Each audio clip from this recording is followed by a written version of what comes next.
जय शिवराय मंडळी, स्वागत आहे तुमचं ट्रॅव्हल विथ शिवा या आपल्या यूट्यूब चॅनलवर। आज आपण भेट देणार आहोत कोकणातील एक अत्यंत दुर्गम व ऐतिहासिक आणि भव्य किल्ला, तो म्हणजे रांगणा किल्ला।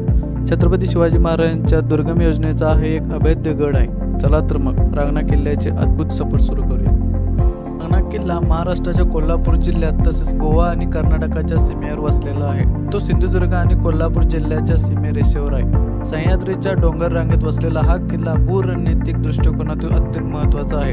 तो उंचीला सुमारे 2500 फूट आहे व घनदाट जंगलाने वेढलेला आहे।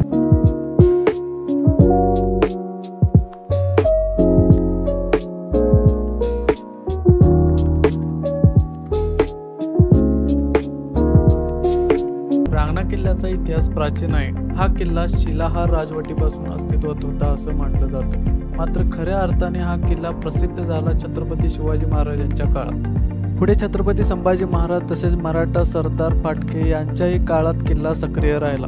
पेशव्यांच्या काळात सुद्धा रांगणा किल्ला एक लष्करी ठाण म्हणून वापरत जात होता। आजही रांगणा किल्ल्यावर खूप काही पाहण्यासारखं आहे। मजबूत आणि मोठी दुर्गम तटबंदी, किल्ल्याचे दरवाजे आणि बुरुजांचे अवशेष, पाण्याची टाकी, कोठारे आणि लहान मंदिरे